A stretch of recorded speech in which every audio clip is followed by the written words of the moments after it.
It was only a matter of time. Finally, affordable drones. The Sony Walkman is back, and we'll look at the latest Chromebook. It's time to watch before you buy. Netcasts you love. From people you trust. This is Twit. Bandwidth for Before You Buy is brought to you by CashFly at CACHEFLY.com. Before You Buy is brought to you by Audible.com. To download the free audiobook of your choice, go to audiblepodcast.com/beforeyoubuy.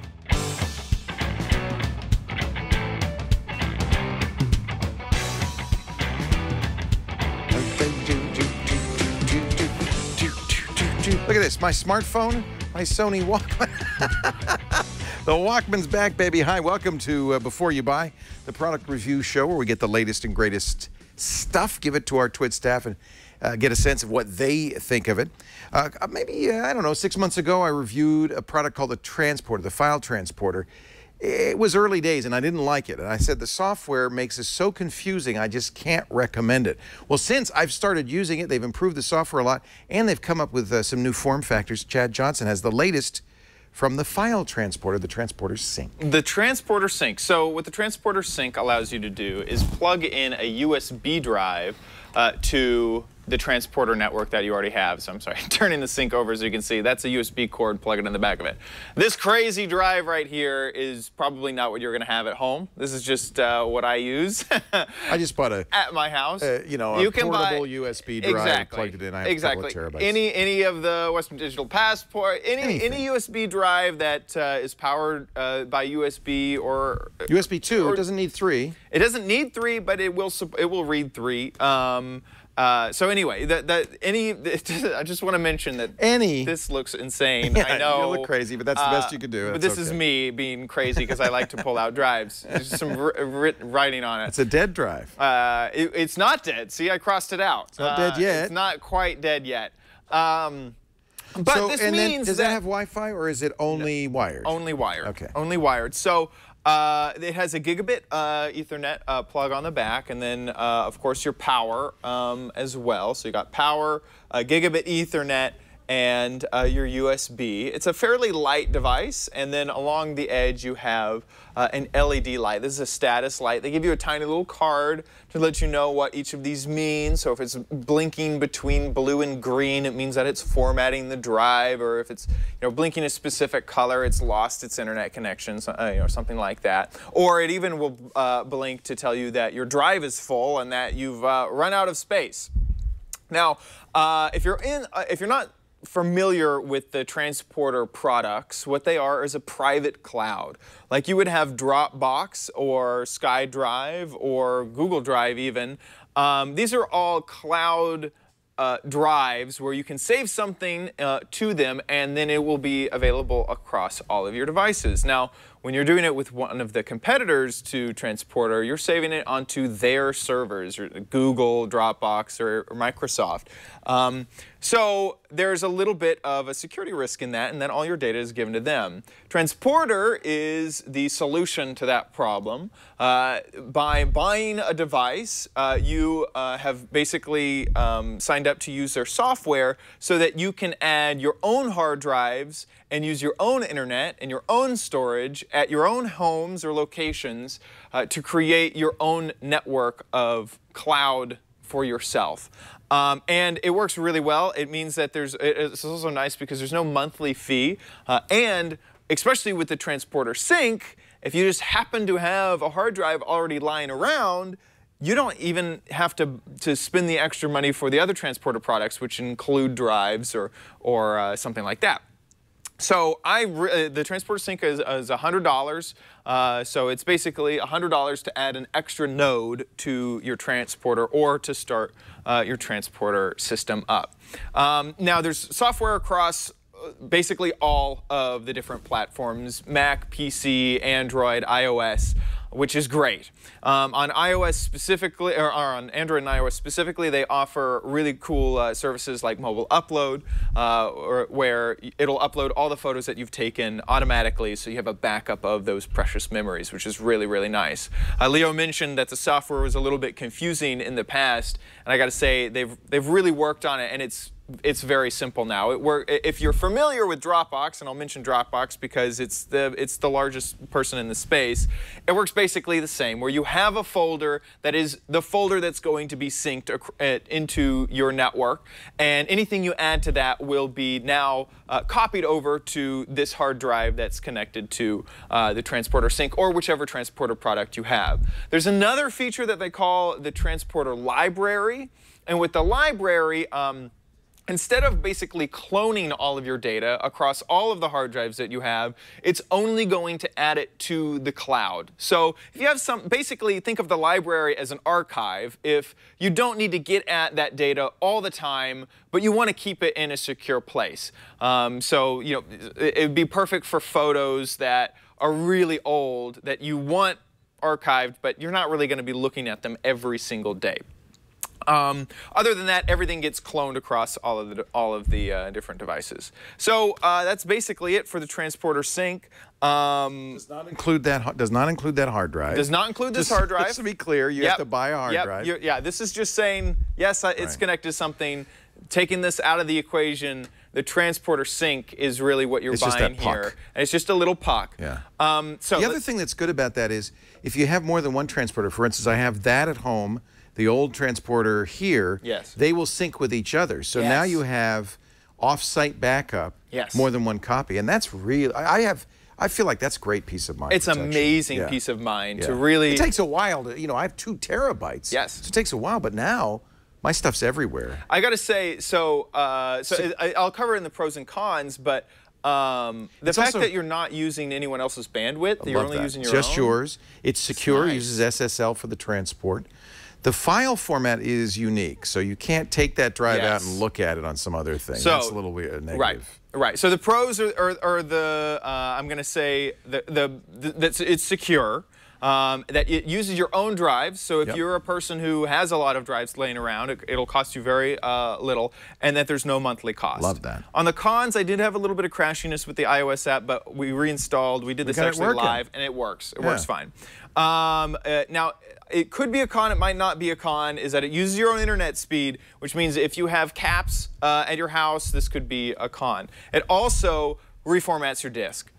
So if you have anything saved onto the disk that you want to just plug in and start using with your drive, it won't do that. It'll completely wipe it. And especially with a USB drive, I feel like there's a more likelihood that would happen by someone being like, oh, I want all this data on my transporter. Let's start with a set. Yes, no, you can't do that. You can't do that. It will reformat everything. My guess is that has to do with the synchronization. They're doing additional information. They've added versioning, by the way, now. So it's amazing. You can keep old versions going back as long as you've got space forever. Right. That's, I think, is that Windows only? I can't remember. But it's great to have that. Now, and you can also add up to 4 terabyte drives on the Transporter Sync. That's amazing. Which is just awesome. And just, How much would 4 terabytes of Dropbox So cost I did the math. So Dropbox and Drive, Google Drive, cost $9.99 a month for a terabyte, for 1 terabyte. SkyDrive is actually coming in at the least expensive at $7 for a terabyte a month. So that's $84 a year per terabyte. Right. Now, Dropbox offers, like $99 for but that's just 1 terabyte and for 1 year. Right. So you could, especially if you have a USB drive lying around your house that you could plug in and use, this is almost a no-brainer if you're looking at a personalized cloud.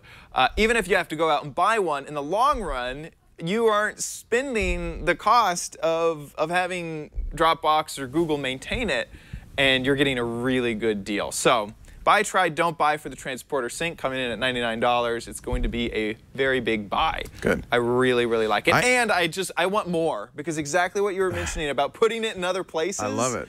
I want to love it. hide transporters all over Yeah. the world Yeah. and make sure that all my data is secure. I have to It's say, really I'm nice. really glad we did an update on this because I did say do not buy when it first came out. They've done such a good job of improving it. It is now as easy to use as or almost as easy to use as Dropbox. Maybe it's still a little bit confusing, but boy, it works great. really I'm really does. happy with it. And I was transferring multiple gigabyte video files around, which I've used other services, and Takes a long sometimes they get a time. little mad at you. Yeah, They're this like, is- "Do you realize this is above 3 gigabytes?" Yeah. And with obviously no problems at problem. all with the transporter. Yep. Thank you, Chad Johnson. No problem. He is the host of OMG Craft, now on his own network. You're on YouTube, right? Yeah. YouTube.com/OMG Craft. Yeah, thank So we're thrilled you're going to continue to do that, and YouTube's a great place for that. As everybody knows, Minecraft is huge on YouTube, but you also continue to do the Gizwiz with us, and you Gizwiz. produce the big shows, and that's what really matters. Let us take a look. Father Robert Balaser is here, and I knew this would happen eventually. When drone quadcopters first came out, they were very expensive, very hard to fly. The AR Parrot was the first I saw, but the prices have gone down and down and down. And finally, here's a drone with a camera that actually is affordable, but is it any good? We asked Robert to take a look at the Swan Quad Force video drone. Let's take a look. The Quad Force video drone is a self-contained, remotely piloted quadcopter kit with an onboard camera from Swan. Out of the box, you'll find most everything you need to get up and running in minutes. The quad, a remote, battery and charger, safety attachments, and spare props. Just add 4 AA batteries to the remote, connect the 3.7-volt 500 mAh LiPo battery pack to the charger, then plug the charger into any USB-powered port. When the red light turns off, in between 30 and 60 minutes, you're ready to fly. But before you take flight, first take a close look at your kit.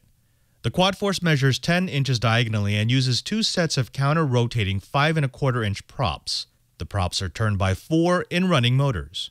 Slung under the quad is a CMOS camera that can shoot 2560 by 1440 stills and 720p video at 30 frames per second. The camera rear loads micro SD cards up to 8 gigabytes, and a 2 gigabyte card is included in the kit. Sliding back the camera reveals the battery tray and just a glimpse of the single board receiver and flight controller that keeps the Quad Force in the air. The remote control is a 6-channel 2.4 GHz digital spread spectrum transmitter capable of controlling the quad out to about 100 meters, or 330 feet for us imperial folk. The left stick controls throttle and yaw of the quad, while the right stick gives you control over the forward, back, left-right movement. The top left button toggles between high and low power, letting you choose between performance and battery life. Pressing the top right button triggers the camera, while long pressing the button starts video recording. A simple LCD screen at the bottom of the remote shows your current control inputs, while the buttons to either side of the panel activate the onboard laser and bomb bay. Just kidding, those buttons are totally fake. With the battery charged, it's time to take to the air. Slide the battery into the battery tray and connect it to the quad. Attach the landing gear and the prop protectors. Put the quad on a level surface and turn it on. The lights will quick flash for a few seconds while the flight computer levels itself. Once the lights turn to a slow flash, turn on the transmitter and advance the throttle all the way up and back down to bind the remote to the quad. When the lights turn steady on, you're ready to fly. If you're a beginner, start slow. Give it just enough throttle to get off the ground and practice keeping the quad at the same altitude and location. Then start moving the quad back and forth, left and right, to get a feel for how the controls work. Once you've got that down, go crazy. The body and props of the Quad Force are color-coded, with yellow being the front of the vehicle. Combined with orange and green LEDs on the undercarriage, it's easy to know which way your quad is pointing during flight. Unlike most toy quads, the Quad Force can be used indoors and outdoors, as long as the wind isn't too strong. And the Quad Force can get up to quite a bit of speed even in its low power setting. The Quad Force is ridiculously fun to pilot. It's responsive, forgiving, and most importantly for beginners, it's really hard to kill. I crashed the Quad Force a lot into furniture, walls, the ground. Twit hosts $50. And it's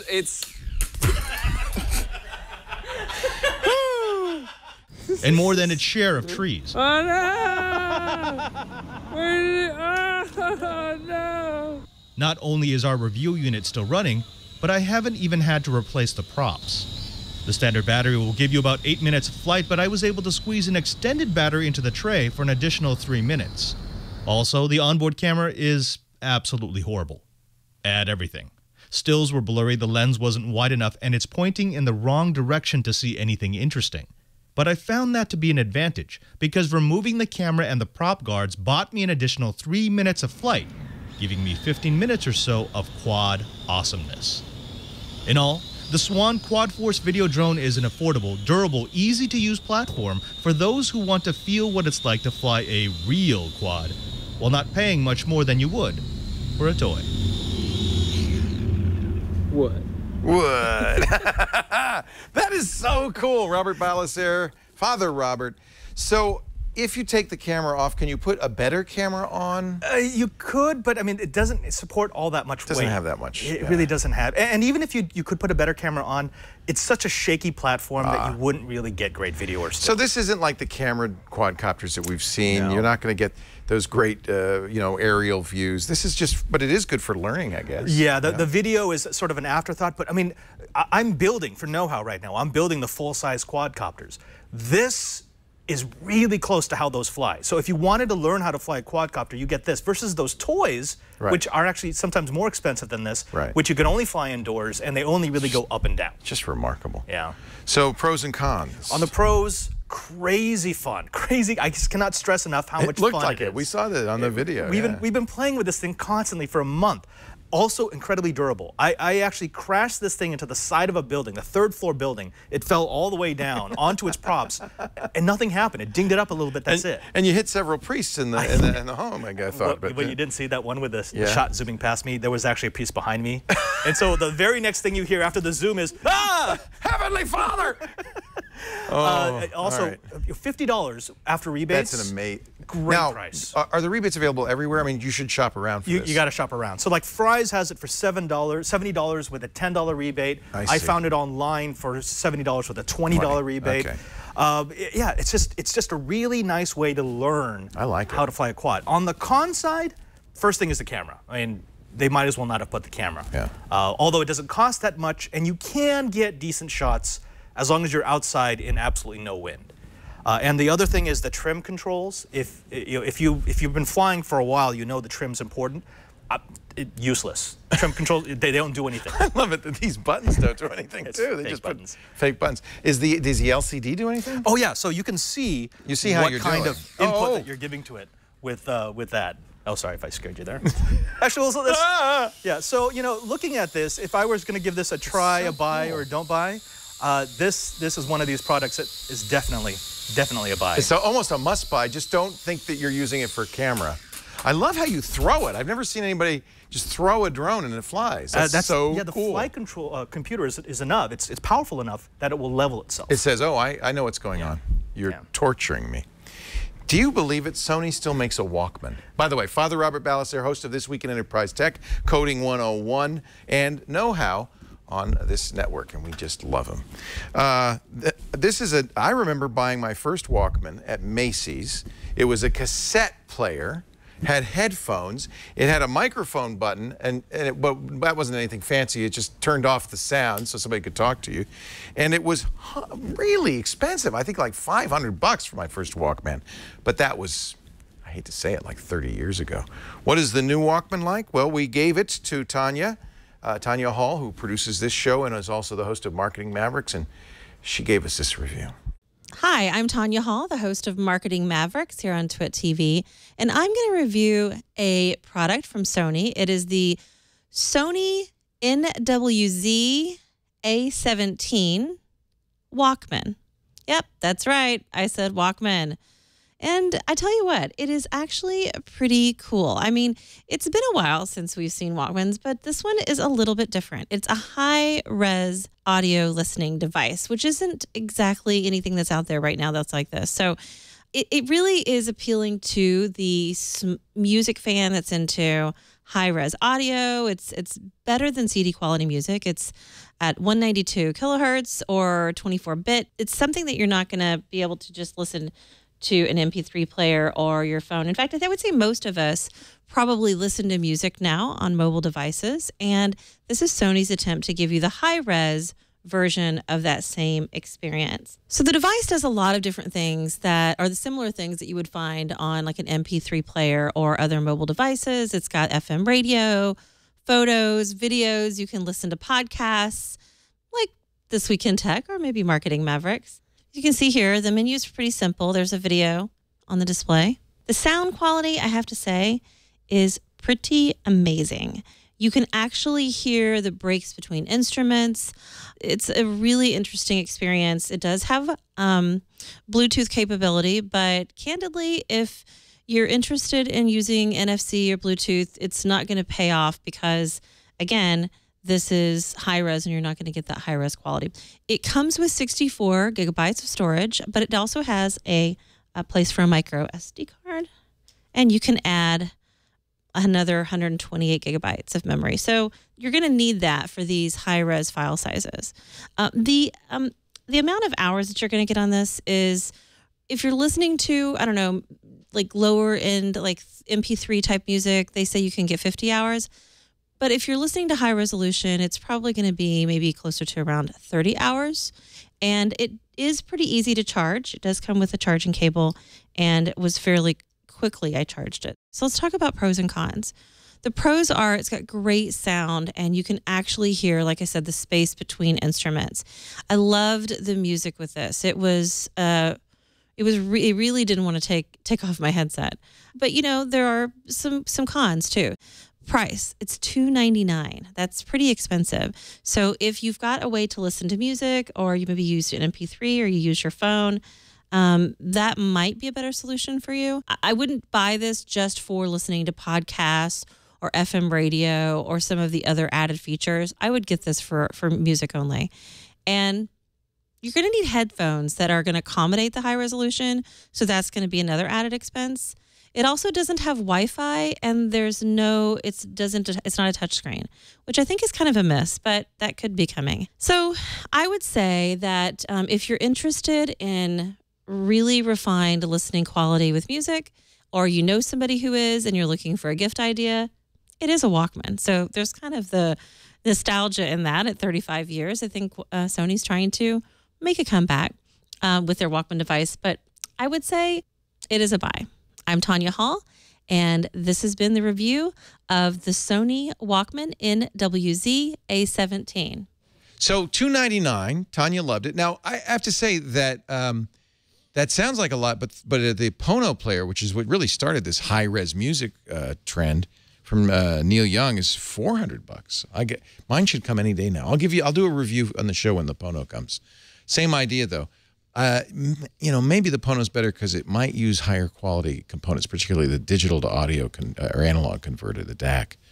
And the Pono has a more unique design, I'd say. It's a big ass triangle. You Yes. know what? It's like it looks like it'll hurt. This is nice. Yeah. Although it reminds me an awful lot of the, dare I say it, the Zune HD. Oh, okay. It's almost Remember identical. that one. Yeah.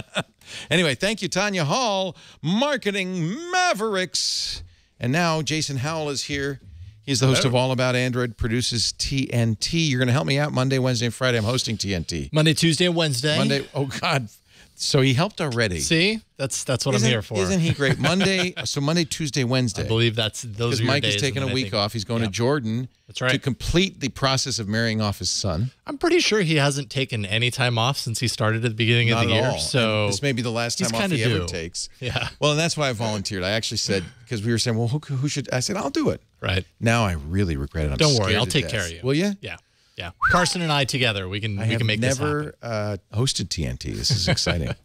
So we gave you, as appropriately, because you're an Android expert, the Samsung Galaxy Tab S. This is a 10-inch tablet 10.5. competing It's a with the behemoth. Nexus 10 and that kind of in that realm. Yeah, I mean, possibly competing, well, definitely competing with the likes of like the Apple iPad, because this is not an inexpensive tablet by any stretch. The $500 version of this is $500. The $500 version Or, is sorry. $500? Sorry, That's the Wi-Fi unique.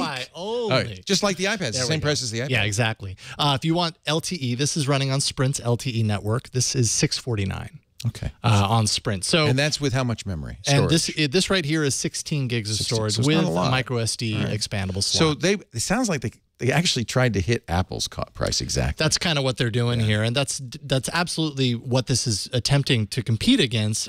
For a media device, though, I got to say it's a really great tablet. You just got to be okay with the fact that you're dropping. It's Android. A lot of money on a tablet. And these days in the Android tablet space, I think people are more and more used to spending less than that. What's a Nexus 10? 16 gig Wi-Fi. Oh man, what is that? That's it's got to like be around nothing. 400. It's not even. Is it even that much? It might be less than that. I haven't checked in a while, but well, we're due for and a new one. besides, Nexus 10 is almost yesterday's news. Right? Super annuated, yeah. So yeah, but this is a really great tablet. I had a lot of fun playing around with this. Just to kind of dive into the specs a little bit, this is a 10.5-inch display, 2560 by 1600 high-res display. It's an AMOLED display, and it's actually the largest AMOLED display on a tablet, largest AMOLED tablet display that there is right now at 287 pixels per inch. That's one reason it's expensive. It is, and that's one of the big features of this tablet is just it's vibrant. You know, it's got that AMOLED kind of sharp vibrancy to it, and colors just pop. Everything looks really sharp and colorful. It has 3 gigs of RAM. It's running a 2.3 gigahertz Qualcomm Snapdragon 800 processor. And Just an 800. That's an older processor. It is a little bit older. The Wi-Fi only version of this is running one of Samsung's Exynos octa-core processors, but they didn't move that into the LTE version. So this is actually a slower processor than the Galaxy S5 or the Galaxy Note 4. I guess that 800. That would mean so. Yeah. You know, so much of this actually reminded me of the S5, right down to the styling. If you take a look at the back, love it or hate it, it has that dimpled back. That's not metal, though. No, it's not metal. It's plastic. But I gotta say, looks like metal. Definitely people have pointed out that I'm not very kind to Samsung when it comes to their plastic approach, and I generally apparently am not. This plastic doesn't bother me though. There's something about the feel of it that almost feels like kind of like a tight leather, or it feels good, like a lighter metal, as you say. So and it's really comfortable. Like it's a large tablet, so you got to be okay with holding this in your hands and it not getting comfortable or uncomfortable over time. And I feel like it accomplishes that. Plastic, of course, doesn't bend as readily, or if it does, it rebounds. It's better for the radios because it doesn't get in the way. But I mean, I've played around with some Samsung plastic devices that felt cheap. No, I know. And this is a more expensive tablet. You want it to feel a little bit more premium, and it actually does pretty great. Yeah, I don't know what mode I got into here, but this is the perfect mode for showing off the screen. That is gorgeous. So on the back, let's see here, 16 gigs of storage. On the back, you have the 8-megapixel rear-facing camera, and it's got some nice little design touches here. Kind of the kind of chrome-like surrounds on some of the items, just all around. I don't know. It elevates the feel of the quality. It looks of the pretty device classy, a little bit. And it also has this kind of like bronze gold-ish color that's pretty pleasing. 2.1 megapixel front-facing camera right there. 7,900 milliamp hour battery. It is Wi-Fi 802.11 AC compatible, so that's good. It does have the biometric fingerprint scanner. I turned it off because it would plague the entire review, but you just kind of swipe your finger so this over. home button is also a fingerprint reader. Above it, yeah, there's a little kind of biometric. That's like the S5 and the Note 4. Yes, exactly. I'm not crazy about physical home buttons. It's not googly. Nope. Yeah. I'm not too crazy about it either. It's totally Samsung's thing though. And they're sticking to it. Yep. So they're not going anywhere with that. And it is running 4.4.2 KitKat right now. I imagine an upgrade to version L whenever that comes out will probably be a few months out. Like tomorrow. That happens. Yeah. Supposedly. We'll see. But yeah, like you say, very similar in design to the S5, almost like a blown up S5, quite literally. It's super thin and light. That's another thing that's really striking about this. And thankfully, for such a large tablet, you want it to be thin and light and comfortable, and it is. It feels durable. It does have the IR blaster on the top. That's neat. So you can use it as a remote control. Yeah, and I got to say, after playing with this as my remote control at home, I don't want to go back to my normal remote control. Yeah. It is it's awesome. Just kind of going into Watch On, which is their they have their own service. TV app. And, you sync it to your... you tell it what boxes and what box and what TV you have, so I can control my TV. Oh, that is my satellite box. Oh, that is Instead of going into the guide, on the screen. Do that I can do it right here. Just go into the DVR. Of course, it's not connected to the DVR. But it'll pull up the schedule, and you just kind of scroll through the entire schedule with, nice images, and it just makes the whole TV experience so much greater. Let's Before see you here. do pros and cons, I have a couple Yeah. of questions. The SD card, what's the top size SD card? it can 128. take? 128 And gigs. is that a flash on the back? What is that second Yes. lens? That That's is the an flash. LED. Yes. Single that's the LED flash. Exactly. Okay. Exactly. Camera, again, it's a tablet camera. So, Saw some of the pictures. It looked okay. yeah, they're all right. I When are believe they that's gonna with put- beauty face, by the way. Does my skin look so beautiful? That's without. That's the original. Yeah, see, bad. I like playing with that. This is the front back. What is this called? Switch cameras. Yeah, the weird Samsung. So it has all of those too. That's my head on Interesting. Tony's body. That's A little creepy. A nice, beautiful. Doesn't look bad. No, some of the pictures are great. Again, it comes down to good light, great pictures. Bad light, pretty grainy. I feel like they should start putting. Greg, come on. Sorry, Greg. I feel like they should start putting. Oh, that's a good picture. Yeah. I feel like they should start putting better cameras in tablets. I almost expect Apple to do that on Thursday. Yeah. To finally acknowledge that people are using tablets to take pictures. More you see and them more. everywhere. I mean, people like, including myself, people like the Mach. That's pretty crisp. Why would you use your tablet to but take a picture? people are But doing often it. that's what people have with them. People are taking them to games, sports games or whatever, and that's just what they have. So, pros and cons. So let's see here. So, and then by the way, before we get to the pros and cons, just real quick, this is Samsung TouchWiz, of course. Oh, TouchWiz, yeah. TouchWiz, and some of the software features are great. It's got a kids mode, which was really cool, and my daughter actually kind of loved that. It has Paper Garden, which is kind of Samsung's way of bringing magazines into the tablet experience and everything, especially with this display. Boy, Everything looks I could awesome. see reading a magazine like that. Wow. There's that. There's Watch On, which I already talked about for TV control. You can tell it's TouchWiz because it has that lame app icon in the lower right there. That's how you get to the app and drawer. it's endless scrolling. Yeah. But ultimately, TouchWiz has come a get long used to way. it. You Yeah. get used to it. If you're in the Samsung ecosystem and you're used to TouchWiz, you're going to find everything you expect to see here and some extra bells and whistles, and that's not a bad thing. You wouldn't Just want to different. use your S5 and then come to a tablet that doesn't use TouchWiz. Right. You might as well have everything work the Yeah, same. especially if you like it. I think it looks good. I do have to say. No, it's really, really great. So obviously the pros, the screen is a really huge feature here. The design is thin, it's light, and I actually really like a lot of the accents on here. The battery was pretty good. I would say the battery was pretty respectable and, didn't really give me any problems. So I'll go ahead and put that in the pros. And I would say TouchWiz is improving. We'll see if that continues. The con, it's a little bit more expensive. So you got to be, and I don't know if that's a con necessarily, as that is just an entry price point. But this isn't the something that you can put down as affordable. It's a premium tablet. Some of the materials are going to turn some people off. They feel if they're paying the same price as an iPad, they want to get premium materials like metal or aluminum casing or whatever. So that might turn somebody off, but I was stretching on that one. And then the camera, again, some good, some bad. How long is the battery life? Battery life, what is it rated for? I did not write down its rating, but I did not have a problem with it. I mean, honestly, with tablet, if you can you're get through using the day, that's absolutely all you through need. the day. That is not a Charge it problem. every night. Okay. But I don't know exactly. I forgot to Samsung write has that down. I counted it, 43 different tablets. It's crazy. Yeah, they throw everything against the wall. This is the Galaxy Tab S. 10.5. There is an 8-inch model as well. $500 bottom starting price. Buy, Wi-Fi try, only. don't buy. I would say buy. I'd say if what you want is a premium tablet and you want it running Android and you want it for a media device or whatever, watching movies, playing games was really great on this. I'd say if you're cool with dropping that kind of money, then there aren't a whole lot of other tablets to to put it up against. Watch and wait, because we've heard rumors that Google will do a Nexus 10 or new Nexus 10, possibly Nexus by 9, HTC. Nexus 9. And then, or is it the 9? Yeah. Okay. Potentially. Potentially, and maybe even tomorrow. Yep. We don't know. We know Shamu is probably coming out tomorrow. Oh, yeah. One last question: how's the speaker on that? Speaker is good. It's actually pretty loud. I don't know if I have Good for anything. audiobooks, you think? I've never used a tablet to listen to an audiobook, but I'm sure it would be fine. Let's I thought get the speakers Audible were- on there and put it and try it out. All right. I listen. You know what I do? And one of the things that's Audible is great. Audible.com. It's the world's best audiobook store. 150,000 titles, and they have apps for Android. They have apps for iOS. They have apps for Windows Phone, for desktop computers. And what's great is when you listen on one device, it puts you right at that point. It puts a bookmark in it, and you pick it up on another device, and that's where you start off.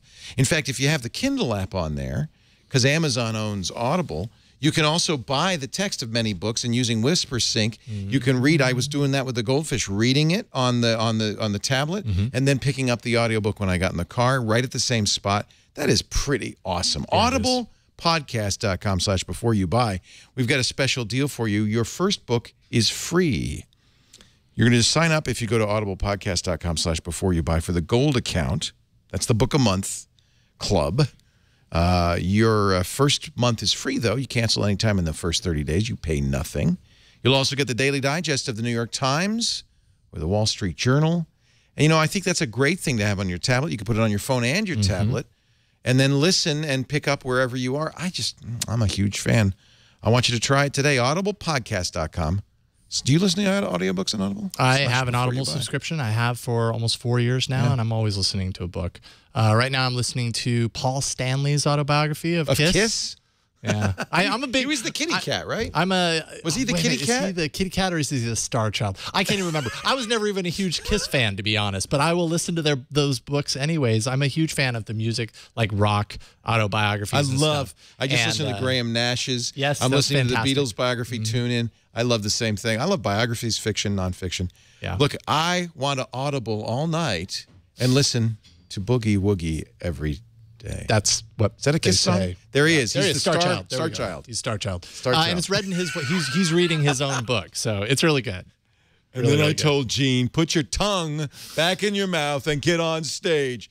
Audible, but see, it's fun because you hear them and same thing with Graham Nash, and he's telling the stories. It's awesome. Audiblepodcast.com/before you buy. Try it today. So you might see sitting in front of me a familiar brand name, Acer, and above that, the word Chrome. That means this is the new Chromebook from Acer. Acer's done really well with Chromebooks. Actually, a lot of companies have, and I think the Chromebook has taken off in education and anywhere where you want an inexpensive computer that's secure. Lately, you know, when I first saw the Chrome OS, I thought, why would you buy that when you could just buy a regular computer and then, you know, all you can do here is browse. You know, it's basically the Chrome browser as an operating system.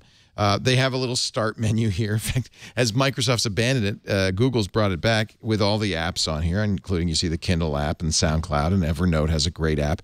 And now Evernote, by the way, you can use the Android version of Evernote and a few other apps. We're going to see more and more Android apps on Chrome here. OS, that's crazy. I feel like Chrome OS is really maturing and is actually an operating system I would recommend to a lot of people. I ask people these days, what do you do with your computer? And if they say email and surf the net, I say you ought to look at a Chromebook. Yep. So this is the latest Acer Chromebook, and I have a couple of Chromebooks. I don't need a new Chromebook, but I was very interested in this one for a couple of reasons.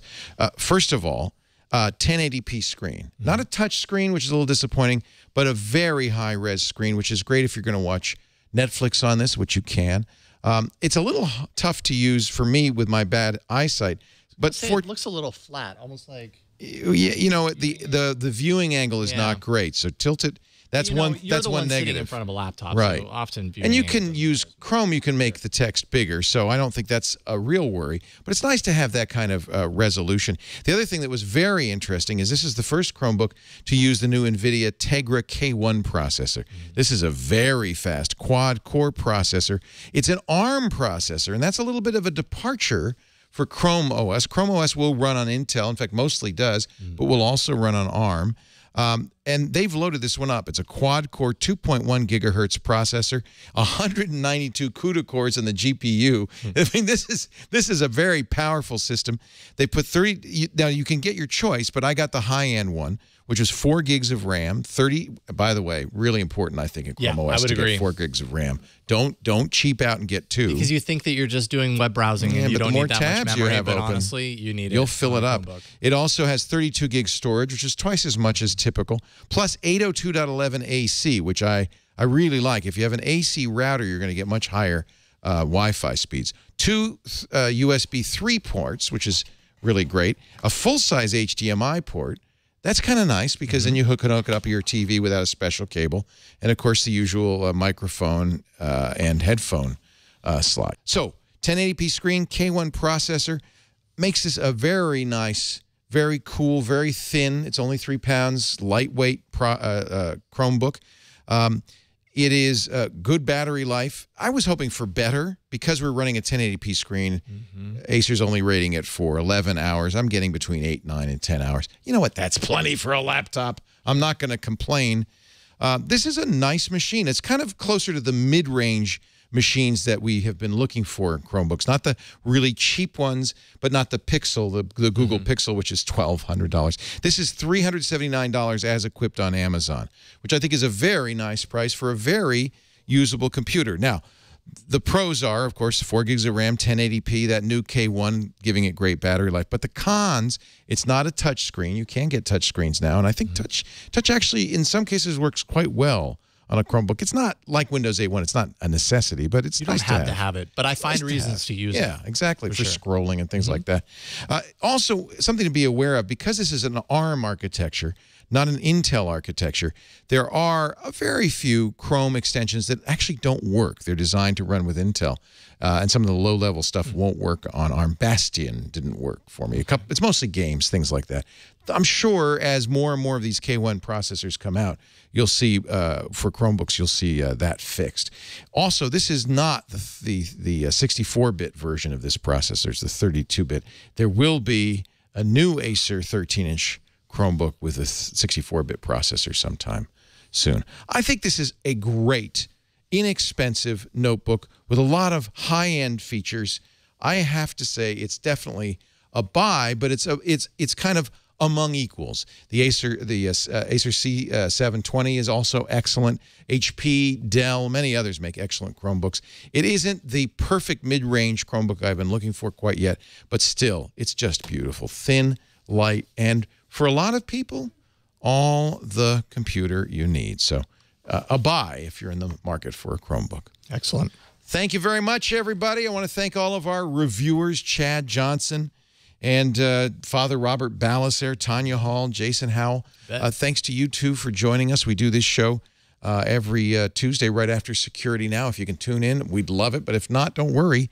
We make this show available in more ways than any other show on the Twit Network. Not only can you get the full version of the show from twit.tv/BYB, we've got a YouTube channel where we put the full version, but also each independent review by itself makes it easier for you to share it with family or friends who are maybe looking for a Chromebook or a tablet. You can just share that particular review. That's at youtube.com/beforeyoubuy. You can also subscribe everywhere.